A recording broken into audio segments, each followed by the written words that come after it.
നമസ്കാരം. Hema committee report പുറത്തു വന്ന ഉടൻ തന്നെ ആ ഹേമ കമ്മിറ്റി റിപ്പോർട്ടിനോട് സഹകരിക്കുകയോ അവിടെ പോയി മൊഴി കൊടുക്കുകയോ ചെയ്യാത്ത കുറേയധികം സ്ത്രീകൾ നടിമാരാണ് എന്ന് അവകാശപ്പെട്ടുകൊണ്ട് രംഗത്തെത്തി. വാസ്തവത്തിൽ സിനിമാ ലോകത്തെ പ്രതിസന്ധികളും പ്രശ്നങ്ങളും പരിഹരിക്കാൻ ഒരു കമ്മിറ്റി ഉണ്ടാക്കിയപ്പോൾ അവിടെ പോയി വാ തുറക്കാത്തവർ, അവിടെ പോയി അവരുടെ അനുഭവങ്ങൾ തുറന്നു പറയാത്തവരൊക്കെയാണ്. അത് രഹസ്യമായി വെച്ചതുകൊണ്ട് തന്നെ അതേക്കുറിച്ചുള്ള ചർച്ചകൾക്ക് മാധ്യമങ്ങൾക്ക് താല്പര്യമുണ്ടായപ്പോൾ എന്നെ പീഡിപ്പിച്ചേ എന്ന് പറഞ്ഞ് രംഗത്ത് വന്നത്. അവരിൽ എത്ര പേർ യഥാർത്ഥത്തിൽ പീഡിപ്പിക്കപ്പെട്ടവരാണ് എന്ന് ഒരു നിശ്ചയവുമില്ല. കാരണം അവരൊക്കെ വാ കൊണ്ട് പറയുന്നതല്ലാതെ സാഹചര്യം പോലും വ്യക്തമാക്കിയില്ല. സിനിമാ നടന്മാർ ആരെയെങ്കിലുമൊക്കെ പീഡിപ്പിച്ചു എന്ന് കേൾക്കുന്നത് തന്നെ രോമാഞ്ചമുണ്ടാക്കുന്ന ചില ആളുകൾ അത് ആഘോഷമാക്കി.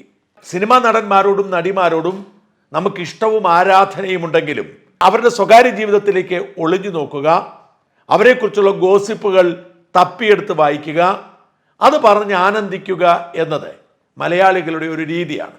അതുകൊണ്ട് തന്നെ നടിമാരെ നടന്മാർ പീഡിപ്പിച്ചു എന്ന വാർത്ത കേട്ടപ്പോൾ പീഡിപ്പിക്കപ്പെടുന്ന നടിമാരുടെ പേരുകൾ ആരും അറിയാത്തത് നിയമപരമായ സാഹചര്യത്തിലായതുകൊണ്ട് അവർ മനസ്സിൽ കരുതുന്ന നടിമാരെ ആയിരിക്കാം പീഡിപ്പിച്ചത് എന്ന് വച്ചുകൊണ്ട് കഥകളുണ്ടാക്കി മലയാളികൾ മനോരോഗം പോലെ ആഘോഷിച്ചു.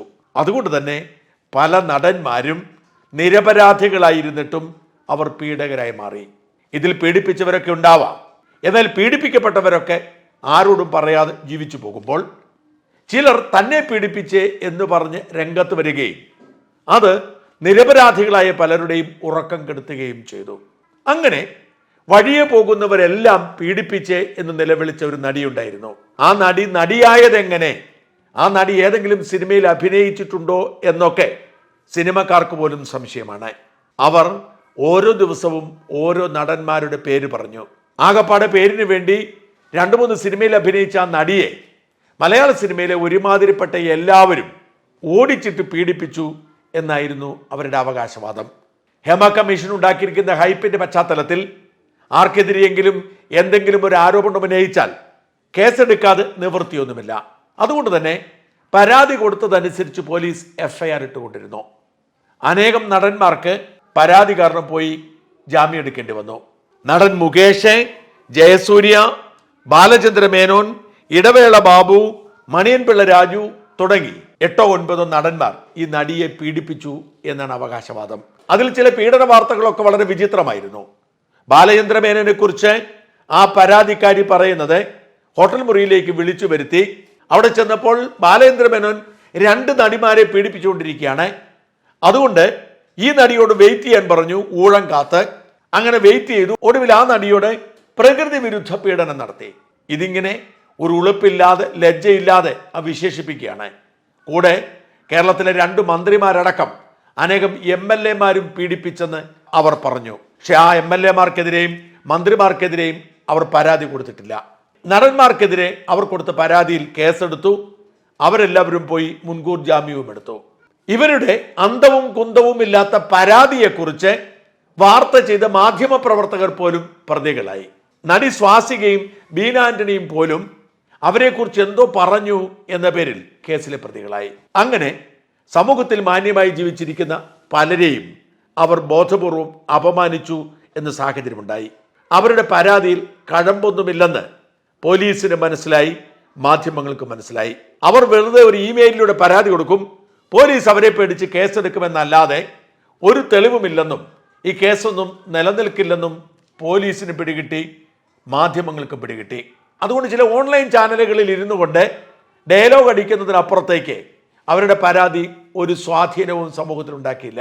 ഇന്നിതാ ഒരു വെളിപാട് പോലെ അവർ പ്രത്യക്ഷപ്പെട്ട് പറഞ്ഞിരിക്കുന്നു, താൻ എല്ലാ പരാതിയും പിൻവലിക്കുകയാണ്, തനിക്ക് നീതി കിട്ടുന്നില്ല, ഈ സമൂഹം നന്നാകുന്നതിന് വേണ്ടി, സമൂഹത്തിൽ സ്ത്രീകൾ സുരക്ഷിതരാകുന്നതിന് വേണ്ടിയാണ് താൻ പരാതിയുമായി പോയത്. എന്നിട്ട് മാധ്യമങ്ങളോ പോലീസോ സർക്കാരോ തന്നെ പിന്തുണയ്ക്കുന്നില്ല, അതുകൊണ്ട് താൻ എല്ലാ പരാതിയും പിൻവലിക്കുകയാണെന്ന്. ഇവരുടെ പരാതിയിൽ കേസെടുത്ത ചില നടന്മാരെയും നടിമാരെയും ഒക്കെ ഞാൻ വിളിച്ചു നോക്കി. അവരൊക്കെ പറഞ്ഞു, ഞങ്ങളില്ലേ ഒരഭിപ്രായവും പറയാൻ, ചാനലിൽ കണ്ടു, ഞങ്ങൾ പറഞ്ഞു വിവരമൊക്കെ. യഥാർത്ഥത്തിൽ അങ്ങനെ സംഭവിച്ചതാണോ എന്നൊന്നും അറിയില്ല. അതുകൊണ്ട് തൽക്കാലം അഭിപ്രായമൊന്നും പറയുന്നില്ല എന്നാണ് അവർ പറഞ്ഞത്. ഈ നടി അങ്ങനെ കേസ് പിൻവലിച്ച് രക്തസാക്ഷിയായി രക്ഷപ്പെടാൻ അനുവദിച്ചുകൂടാ. സ്വപ്നം കണ്ടതുപോലെ ആർക്കൊക്കെ എതിരെയോ പരാതി കൊടുക്കുന്നു. പരാതിയിൽ പറഞ്ഞവർക്കെതിരെ പോലീസ് എഫ്ഐആർ ഇടുന്നു. അവരൊക്കെ കോടതിയിൽ പോയി മുൻകൂർ ജാമ്യം എടുക്കുന്നു. അവരൊക്കെ സോഷ്യൽ മീഡിയയിലും ചാനലുകളിലും നാണം കെടുന്നു. അവരുടെയൊക്കെ കുടുംബത്തിൽ അസ്വാരസ്യവും അസ്വസ്ഥതയും ഉണ്ടാകുന്നു. എന്നിട്ട് ഒടുവിൽ താൻ പരാതി പിൻവലിക്കുകയാണ് എന്ന് പറഞ്ഞ് അവർ ഒളിച്ചോടിയാൽ എങ്ങനെ ശരിയാവും? ഇവരൊക്കെ അനുഭവിക്കാനുള്ളതെല്ലാം അനുഭവിച്ചു കഴിഞ്ഞു. ഇനി അവർ പിൻവാങ്ങിയത് കൊണ്ട് ഒരു പ്രയോജനവുമില്ല. കേസ് നിലനിന്നാലും പ്രത്യേകിച്ചൊന്നും സംഭവിക്കാനില്ല. എന്ന് മാത്രമല്ല, വ്യാജ പരാതിയാണ് എന്ന് പോലീസ് അന്വേഷണത്തിൽ തെളിയുന്നതോടെ ഈ വ്യാജ പരാതി കൊടുത്തതിന് ഈ സ്ത്രീ കുടുങ്ങുകയും ചെയ്യും. അതുകൊണ്ട് തന്നെ ഇത്രയും വലിയ വൃത്തികേട് കാട്ടി മര്യാദയ്ക്ക് ജീവിച്ച മനുഷ്യരൊക്കെ ബലാത്സംഗ വീരന്മാരാണ് എന്ന് പറഞ്ഞ് പരാതി കൊടുത്ത് അവരെ നാണം കെടുത്തി അവരുടെ സ്വസ്ഥതയില്ലാതാക്കി അങ്ങനെ ഓടി രക്ഷപ്പെടാൻ അവരെ അനുവദിച്ചുകൂടാ. അവർ കൊടുത്ത പരാതിയിൽ പോലീസ് എടുത്ത കേസുകളൊക്കെ അന്വേഷിച്ച് ഈ ആരോപണ വിധേയരായവർ നിരപരാധികളാണെങ്കിൽ ഈ കള്ളക്കേസ് കൊടുത്തതിന് ഇവർക്കെതിരെ പല കേസുകൾ, ഓരോ കള്ളക്കേസിനും ഓരോ കേസ് വീതം എടുത്ത് അവരെ ജയിലിൽ അടക്കണം. അല്ലാതെ വായിൽ തോന്നുന്നതൊക്കെ വിളിച്ചു പറയുക, അതിൻ്റെ അടിസ്ഥാനത്തിൽ കള്ളപ്പരാതി കൊടുക്കുക, കേസന്വേഷണം മുമ്പോട്ട് പോകുമ്പോൾ കേസ് പിൻവലിച്ചുകൊണ്ട് രക്ഷപ്പെടുക, അത് നീതിവാഴ്ചയ്ക്കെതിരെയുള്ള വെല്ലുവിളിയാണ്. ഒരു കാരണവശാലും അവരെ കേസ് പിൻവലിച്ചോടാൻ അനുവദിച്ചുകൂടാ. അവരുടെ കേസിൽ പോലീസ് അന്വേഷണം നടത്തണം. അന്വേഷണത്തിൽ ഈ നിരപരാധികളുടെ നിരപരാധിത്വം തെളിയുന്ന റിപ്പോർട്ട് വരുന്നെങ്കിൽ തീർച്ചയായും കള്ളക്കേസ് കൊടുത്ത നടിയെ ജയിലിൽ അടക്കണം. അങ്ങനെ വായിൽ തോന്നുന്നതൊക്കെ വിളിച്ചു പറയുക, ആരെയും അപമാനിക്കുക, ആർക്കെതിരെയും വ്യാജ പരാതി കൊടുക്കുക, അങ്ങനെ അവരുടെ കുടുംബം തകർക്കുക, അവരുടെ ജീവിതം തകർക്കുക, അവർക്കെതിരെ നുണക്കഥകൾ എഴുതുക, അവരെ കോടതി കയറ്റുക എന്നത് ഒരു ആനന്ദമായി, ഒരു നേട്ടമായി ആഘോഷിക്കാൻ പാടുള്ളതല്ല. ഈ നാട്ടിൽ കള്ളക്കേസ് കൊടുക്കുന്ന സകലർക്കെതിരെയുമുള്ള നടപടിയുടെ തുടക്കമായി മാറണം ഈ നടിക്കെതിരെയുള്ള നടപടി. അതുകൊണ്ട് തന്നെ പോലീസ് കേസ് പിൻവലിക്കാൻ അനുവദിച്ചുകൂടാ.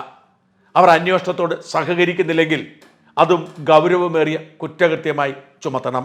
നീതിന്യായ വ്യവസ്ഥയെയും നീതിവാഴ്ചയെയും അട്ടിമറിച്ച് നിരപരാധികളെ കേസിൽ കുരുക്കി അപമാനിക്കാൻ ശ്രമിച്ചതിന് പോലീസ് അവർക്കെതിരെ കേസെടുക്കണം.